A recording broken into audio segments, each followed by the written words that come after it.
ভগবান জগন্নাথের ভিখারি হয়ে যাওয়ার এই কাহিনী গভীর শিক্ষার প্রদানকারী। উড়িষ্যায় লোক বিশ্বাস অনুযায়ী একবার মাঘ মাসে মা লক্ষ্মী দেখলেন চিয়া নামে এক দরিদ্র মেয়ে, যাকে সমাজের মাঝে নিচু জাত বলে মনে করা হতো। তিনি অত্যন্ত শ্রদ্ধায় ও পবিত্রতার সঙ্গে মা লক্ষ্মীর পূজা করছেন। তার ভক্তিতে এতটাই প্রসন্ন হলেন, তিনি তার ঘরে স্বয়ং উপস্থিত হলেন, কে সুখ সমৃদ্ধি বর দিলেন।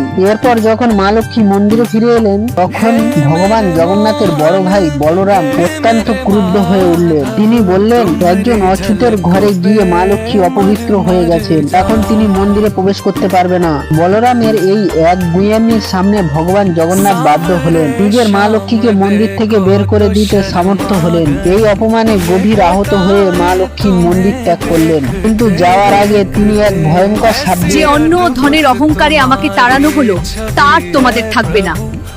যতদিন না আমি নিজে হাতে তোমাদের খাবার খাওয়াবো, ততদিন তোমরা দুজনেই দরজায় দরজায় ঘুরে বেড়াবে এবং অনাহারে থাকবে। মা লক্ষ্মী চলে যেতে পুরীর সমস্ত ঐশ্বর্য লুপ্ত হয়ে গেল, মন্দিরের ভান্ডার শূন্য হয়ে গেল, রত্নর জায়গায় দেখা গেল শুধু পাথর। ভগবান জগন্নাথ ও বলরাম ক্ষুধায় কাতর হয়ে পড়ল, কিন্তু তাদের খাবার দেওয়ার মতন কেউ রইল না। অবশেষে বাধ্য হয়ে দুই ভাই ফাটা পুরনো কাপড় পরে ভিখারির বেশে নগরে নগরে ভিক্ষা করতে রইল। অবশেষে মায়ায় তারা যে বাড়ির সামনে ভিক্ষা চাইতেন, সেই বাড়ির সামনে খাবার অদৃশ্য হয়ে যেত, নয়তো ছায়ে পরিণত হতো। এমনকি তৃষ্ণা মেটাতে যে পুকুরে যেতেন, সেই পুকুরের জল শুকিয়ে যেত। ভগবান জগন্নাথ ও বলরাম ক্ষুধায় তৃষ্ণায় অবসানে গ্রামে গ্রামে ঘুরতে থাকলেন, কিন্তু কেউ তাদের এক মুঠো অন্ন পর্যন্ত দিলেন না। অবশেষে ক্লান্ত হয়ে তারা এক বিশাল প্রাসাদের সামনে এসে দাঁড়ালো। এই প্রাসাদটি আসলে মা লক্ষ্মী নিজের শক্তি দিয়ে সৃষ্টি করেছিলেন। এখানে তারা ক্ষুধার্তর জন্য কাকুতি মিনতি করলেন। মা লক্ষ্মী তখন দাসীদের রূপ ধারণ করে অত্যন্ত সম্মানের সঙ্গে তাদের খাবার পরিবেশন করলেন। ভগবান জগন্নাথ প্রথম গ্রাস মুখে তুললেন, তখন সেই স্বাদের মধ্যে দিয়ে বুঝে গেলেন,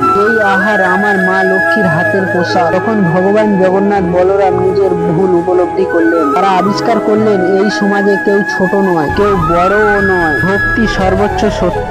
মা লক্ষ্মী তাদেরকে ক্ষমা করেন। তারপরে জগন্নাথ, মা লক্ষ্মী আর বলরাম তিনজনে মন্দিরে ফিরে এলেন।